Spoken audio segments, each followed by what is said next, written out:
ওয়াল্লাযীনা আমানু আশাদ্দু হুব্বাল লিল্লাহ, কোরআনের আয়াত। ওয়াল্লাযীনা আমানু আশাদ্দু হুব্বাল লিল্লাহ। রব্বুল আলামিন কোরআনে হাকিমের মধ্যে স্পষ্ট বলতেছে, যারা ঈমানদার, যারা আল্লাহ ওয়াল্লাহ রাসূলের উপর বিশ্বাস স্থাপনকারী, ইতিকাদ, ঈমান, আকীদা রাখে, তারা সবচেয়ে বেশি আমি আল্লাহকে ভালোবাসি। কার কথা এটা? আমি চিল্লাই কই না, হেরাও চিল্লাই কয় না। এই কথাটা কার? আল্লাহ। আপনি জানেন, আপনি মহব্বত করে যদি আল্লাহ বলেন, আল্লাহ শব্দটা বলতে মুখটা একটু ফাঁক হয় কিনা রে ভাই? আল্লাহ, এই ফাঁকা জায়গাটার মধ্যে আল্লাহ পাক রব্বুল আলামিন বলেন, যখন তোমরা আমাকে মহব্বত করে আল্লাহ বলো, আমি তোমার ওই ফাঁকা জায়গাটার মধ্যে আমার কুদরতের নূর ঢুকাইয়া দিই। ঘোষণা কে দিছে? ওয়াল্লাযীনা আমানু আশাদ্দু হুব্বাল লিল্লাহ। ঈমানদাররা সবচেয়ে বেশি ভালোবাসে কাকে? কতটা বুঝবেন এই কথা কার? আমার পূর্বে আপনারা আলোচনা শুনছেন, এই দেশের মধ্যে যত পীরের দরবার আছে, যত রাজনৈতিক দল আছে, আমলিক, বিএনপি, জামাত, ইসলামী আন্দোলন, জাতীয় পার্টি, আরো অনেক, খেলাফত মজলিস, জমিয়ত, এবং যত মাজার আছে, যত পীর আছে, আপনি যার কাছেই যান সেই বলবে আমি আল্লাহকে ভালোবাসি। কি কথা কন না? উজানিওয়ালারা আল্লাহকে ভালোবাসে, সরসিনাওয়ালারা, ঠিক কিনা রে ভাই? নানুপুর, চরমনাই, ডালকানগর, আটরশি, চন্দ্রপুরী, আরো আছে, সুরেশ্বরী। এখন আমার অভাব নাই। হাঁডি বাবা, লাডি বাবা, ঘুঙ্গুর বাবা, তালা বাবা শুরু হয়েছে। এখন আমার প্রশ্ন, সবাই আল্লাহকে ভালোবাসে কিনা? কথা কন, সবাই আল্লাহকে ভালোবাসে তো? কি বাসে তো? আমলি কোন, বিএনপি কোন, জাতীয় পার্টি কোন, জামাত কোন, ইসলামী আন্দোলন কোন, যত দল, আপনি ওকে জিজ্ঞেস করেন আল্লাহকে ভালোবাসে। ঠিক? এখন আল্লাহ কি বলতেছে এই আয়াতের সাপেক্ষে, এটা ধরতে হবে। ওয়াল্লাযীনা আমানু আশাদ্দু হুব্বাল লিল্লাহ। সকল ঈমানদারেরাই আমি আল্লাহকে ভালোবাসে। কার কথা? এখন আপনি ভালোবাসবেন কেমনে? এটা শিখতে হবে না? এটাও আল্লাহ শিখাই দিতেছে। ইন কুনতুম তুহিব্বুনাল্লাহ, যে আয়াত আমি পড়ছি, তোমরা যারা আমি আল্লাহকে ভালোবাসতে চাও, একটু আগে কইছে ঈমানদাররা সবাই কাকে ভালোবাসে? তো আমরা ঈমানদাররা যারা আল্লাহকে ভালোবাসতে চাই, ইন কুনতুম তুহিব্বুনাল্লাহ, এবার আল্লাহ ভাগ করে দিতেছে, ওয়াত্তাবিউনি, তোমরা আমার রাসূলের ইত্তেবা করো।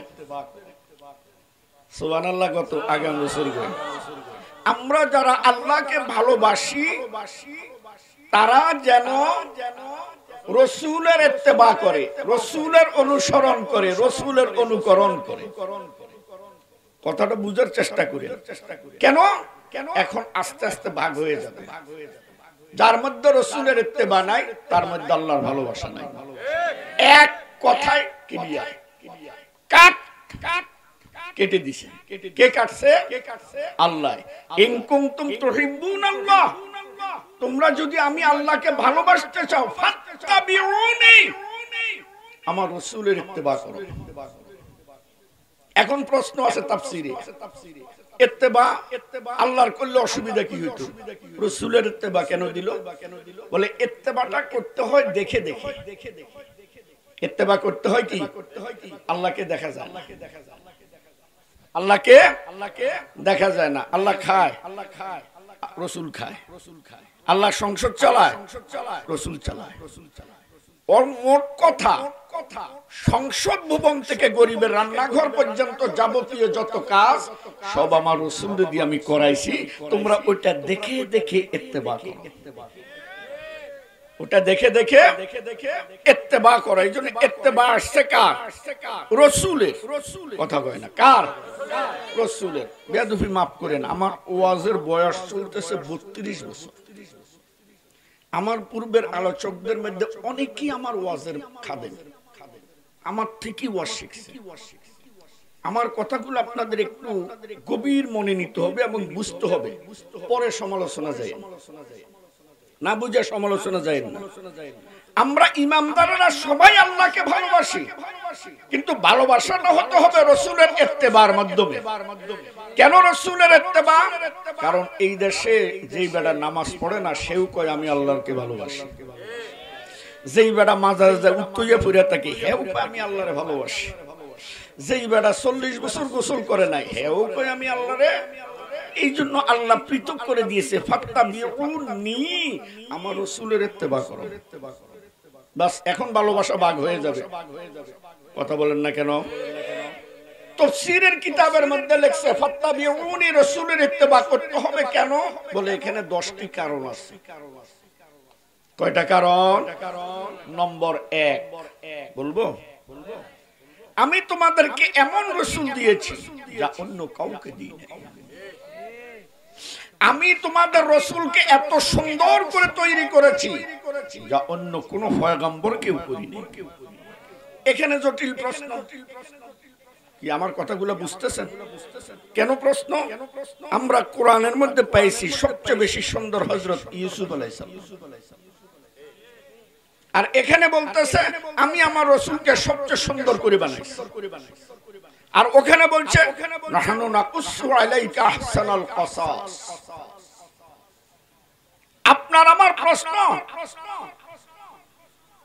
আল্লাহ রাসূলের স্ত্রী আমাদের আম্মা জান আয়েশা সিদ্দিকা রাদিয়াল্লাহু তাআলা আনহা নবীজিকে একদিন করেই বসছে, ইয়া রাসূলুল্লাহ, নবী গো আপনি বেশি সুন্দর নাকি হযরত ইউসুফ বেশি সুন্দর? কি ভাই, স্বামী স্ত্রীর এরকম প্রশ্ন হতে পারে কিনা?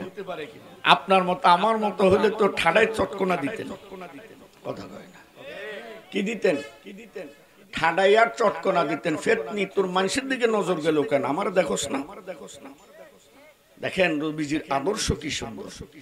এই জন্য আমি যুবকদেরকে বলবো এবং যুবকদের বাবাদেরকে বলবো, যখন তাদেরকে বিয়ে করাবেন 2টা জিনিস যাচাই করবেন।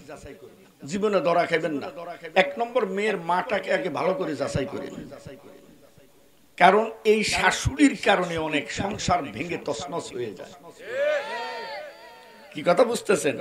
আর 2 নম্বর, মেয়েটারে যাচাই করবেন কেমনে? যখন তারে দেখতে যাবেন সর্বপ্রথম একদম সুন্দর কোরআন হাদিস অনুযায়ী বলবেন যে আপনি একটু ওযু করেন, আর কোনো প্রশ্ন করা লাগবে না, এক ওযুতে সব বের হয়ে চলে আসবে। সেটা কি? ও যদি ওযু করতে যায়, যদি মেকআপ টেকআপ থাকে ধুয়ে ফিরে যায়, আপনারা দেখুন লাগবে না। আর যদি সে ওযু করতে পারে তাহলে বুঝবেন যেটা নামাজি মেয়ে। বেশি প্রশ্ন করা লাগবে না। অনেকেই তো গুছাই গাছাইয়া ওই ফাল্লার মাল্লার তাই না আপনার সামনে করে ওযুত লাগাই দেন, দেখবেন আসনটা বাইরে গেছে। কথা বুঝেন নাই? হযরত আয়েশা সিদ্দিকা রাদিয়াল্লাহু তাআলা আনহা প্রশ্ন করেই বসছেন। নবীজি চিন্তায় পড়ে গেল, যদি বলি ইউসুফ বেশি সুন্দর তাহলে আমি যে সর্বশ্রেষ্ঠ নবী, এখান থেকে আমি বাদ পড়ে যাই। শ্রেষ্ঠ মানে কি? সব দিক দিয়া। কথা কোন ঠিক কিনা? আর যদি বলি আমি বেশি সুন্দর তাহলে আমার ভিতর অহংকার আসতেছে, তাকাব্বুরি ভাব আসতেছে। এটা তো আমার আল্লাহ পছন্দ করেন না, আমিও করি না, আমার উম্মতরাও করবে না। ঠিক কিনা? নবীজি এখানে কৌশল অবলম্বন করলেন। হযরত আয়েশাকে বলতেছেন, আয়েশা, হযরত ইউসুফ এত সুন্দর ছিল, যিনি কিছু খাইলে গলা দিয়ে নামলে দেখা যাইতো। প্রশংসা কার হইতেছে?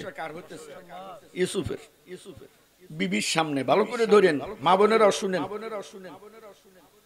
হযরত আয়েশা বললেন, ইয়া রাসূলুল্লাহ, তারপর মিশরের যে কুটনি মহিলাগুলা হযরত ইউসুফের বিরুদ্ধে নালিশ করলো, জুলাইখা ওই মহিলাগুলাকে দাওয়াত দিয়া বাড়িতে আনলো, তাদের সামনে ফল রাখলো, ধারালো চাকু রাখলো, ঠিক না? যখন ইউসুফ আলাইহিস সালামকে সুন্দর করে সাজাইয়া, একে তো সুন্দর, আরো বেশি সাজ আর রাজকীয় পোশাক পরাইয়া ওদের সামনে দিয়ে নিয়ে যায়, এমন মুহূর্তের মধ্যে জুলাইখা বলল, ফল কাটো এবং খাও। তাফসীরের কিতাবের মধ্যে আসছে তারা ইউসুফের দিকে দেখে ফল কাটে নাই, হাত কাটছে। শুধু হাত কাটে নাই, অনেক কিতাবে লেখছে সিনা পর্যন্ত কেটে ফেলছে। অনুমান করতে পারতেছে না, ফল কাটতেছে না হাত। ইউসুফ এত সুন্দর। ইউসুফ আলাইহিস সালাম যখন তাদের থেকে অদৃশ্য হয়ে গেল, ওই মুহূর্তের মধ্যে ওই মহিলাগুলা বলছিল, ইন হাযা ইল্লা মালাকুন কারীম, এটা কোনো মানুষ নয়, এটা বুজুর্গ কোন ফেরেশতা হবে। বাজান, একটা স্ত্রী আমার স্ত্রীর সামনে অন্য প্রশংসা এভাবে করলে একটু রাগ হবে না? প্রত্যেকটা স্ত্রী নিজের স্বামীর প্রশংসাকে প্রাধান্য দেয়। হযরত আয়েশা রাদিয়াল্লাহু তাআলা আনহা একটু মানে কেমন জানি হয়ে গেছে। হযরত আয়েশা রাদিয়াল্লাহু তাআলা আনহাকে একটু আল্লাহ রাসূল মহব্বত করে হুমায়রা বলে ডাকতেন। মাথা হাত দিয়ে কো, হুমায়রা আপনি কি রাগ করছেন? হাও কো না, নাও কো না, এতে কি বোঝা যায়? রাগ? আল্লাহর হাবিব বললেন, আয়েশা, ইউসুফ আলাইহিস সালামকে দেখে ইউসুফের যুগের মহিলারা হাত কেটেছে, সিনা কেটেছে, এটা আহত। আর আপনার স্বামীর চেহারার দিকে তাকাইয়া হাজার হাজার সাহাবী তলোয়ারের নিচে সবাই হইয়া গেছে। আবার আপনি বলেন কে বেশি সুন্দর? দেখছেন উত্তর কি সুন্দর ভাবে দিছে। ওটা দেখে হাত কাটছে, আমাকে দেখে গলা কাটছে। আহত আর নিহত দুইটা ডিফারেন্স হয়ে গেল কিনা? আল্লাহ পাক বলেন, আমি তোমাদের নবীকে এত সুন্দর করে বানাইছি। হাদিস আসছে, তাফসীর আসছে, নবীজি কাবা ঘরের সামনে হযরত আবু বকর সিদ্দিক বলেন, কালো ঘরটার সামনে বসে কোরআন পড়তো।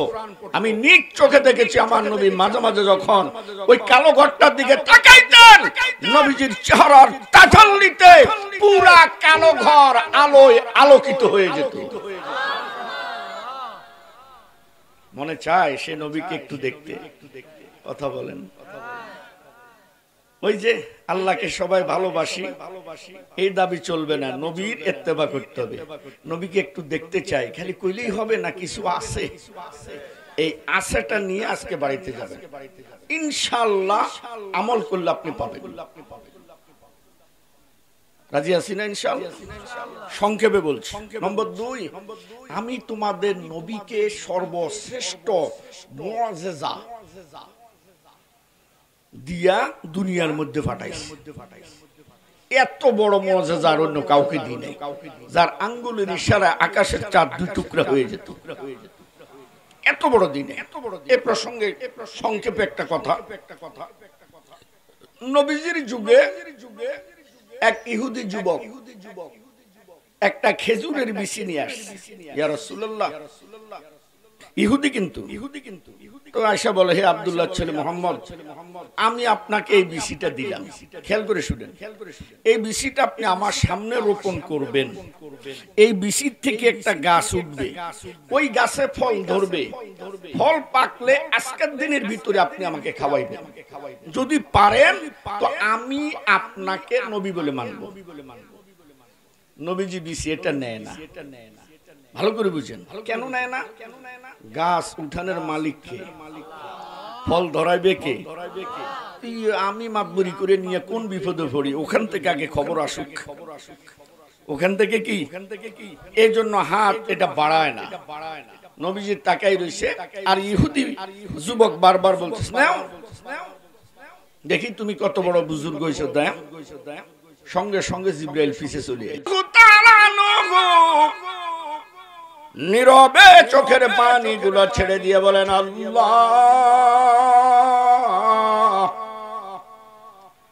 জীবনে কোনোদিন আমি তোমার কাছে কিছু চাই নাই,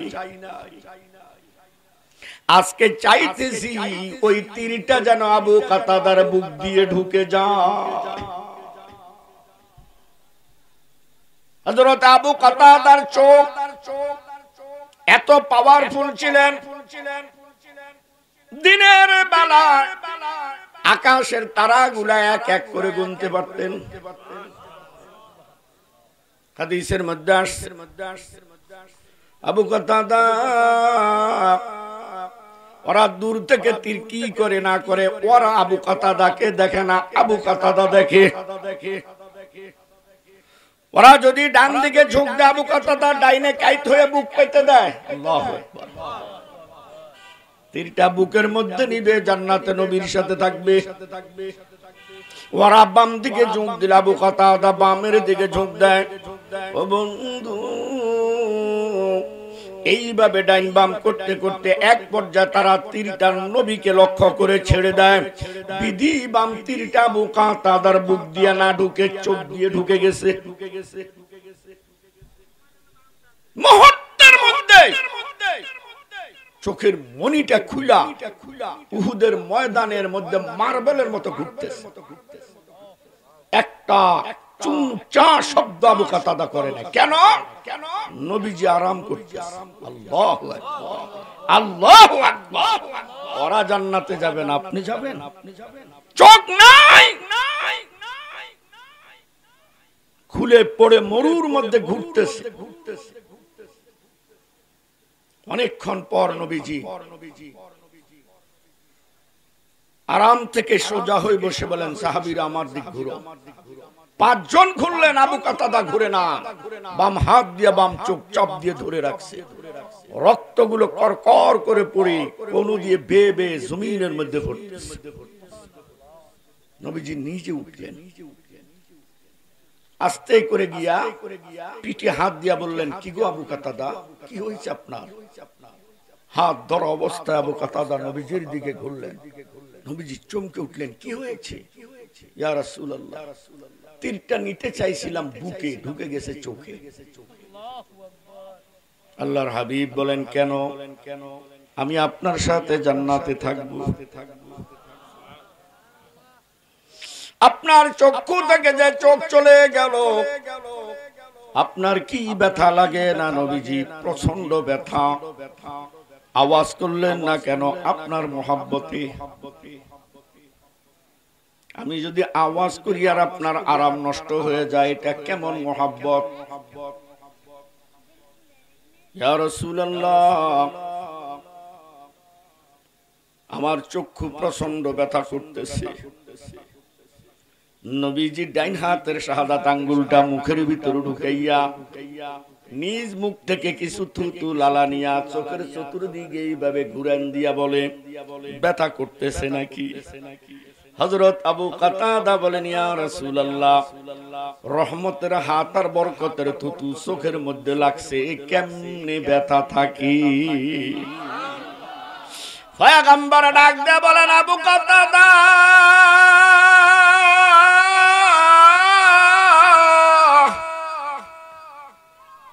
তুমি চক্ষু চাও নাকি জান্নাত চাও? হযরত আবু কাতাদা বিচক্ষণ সাহাবী, নবীজি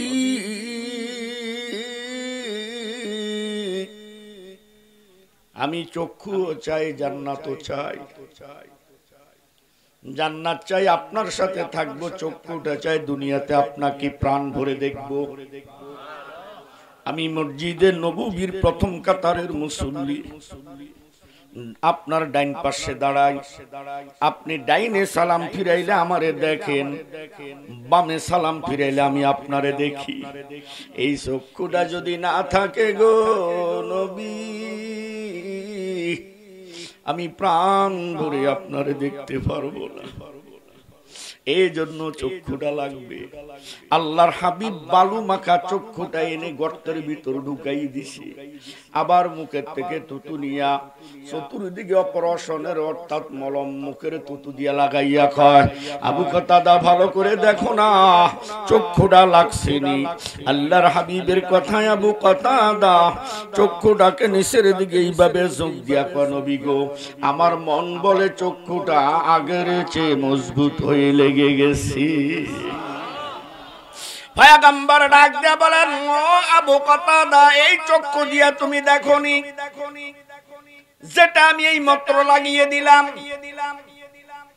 আবু কাতাদা আস্তে করে চোখ খুলে বলেন, ইয়া রাসূলুল্লাহ আমি তো এই চক্ষু দিয়ে আরো ভালো দেখতেছি।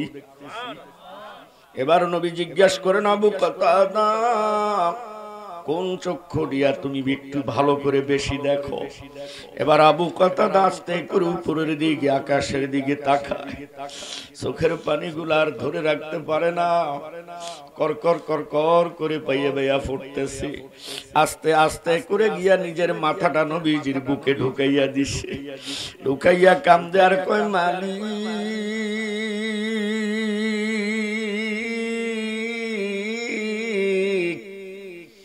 কত দামি নবী তুমি আমারে দিছো। ইয়া রাসূলুল্লাহ নবীজি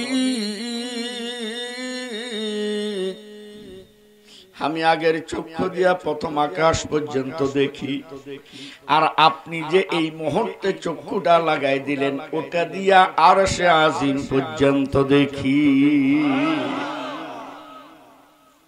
ফাত্তাবিউনি কেন তুমি এই নবীর ইত্তেবা করবা না? তোমার নবী সর্বশ্রেষ্ঠ নবী, সর্বসৌন্দর্য, সর্ববুজুর্গ, সর্বকেরামতওয়ালা, সর্বমুআজিজাওয়ালা, সর্বশ্রেষ্ঠ দানকারী, কেন তুমি নবীর ইত্তেবা করবা না? কি নবীরে আমরা ভালোবাসি না? কথা কয় না। নবী হাদিসে বলতেছে, এই আয়াতের মাথা, মান আহাব্বা সুন্নতি ফাকাদ আহাব্বানি ওয়া মান আহাব্বানি কানা মাই ফিল জান্নাহ। অন্য রাওয়ায়াত আছে কানা মাইয়া ফিল জান্নাহ, ও আমার সাথে একই সাথে আমরা জান্নাতে থাকব। আমি আপনাদেরকে আর কষ্ট দিব না, আমরা আলোচনা করি 2.5 ঘন্টা 3 ঘন্টা, এখানে তাফসীর মাহফিল দেন, সেখানে আলোচনা চলতেই থাকে, পাবলিক শুনতে থাকে, অনেক আলোচকরা আলোচনা করছেন। একটু আমল করেন। আমলটা হলো নবীর সুন্নতের উপরে থাকবেন, নবীকে স্বপ্নে দেখবেন। একটা দোয়া আমি লাস্টে শিখে দিচ্ছি। তবুকের যুদ্ধ নাম শুনছেন? মদিনার থেকে অনেক দূর তবুক। নবীজি সাহাবা আজমাইনদেরকে বললেন, আপনারা তবুকের যুদ্ধের জন্য তৈরি হয়ে বের হয়ে যান মদিনার থেকে।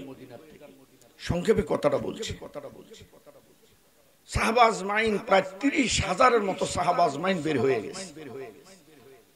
যায় নাই 5 জন সাহাবী, এরাও নবীজির মহব্বতের। ভালো করে শুনেন, ধরেন, নাহলে পেশ খাইব।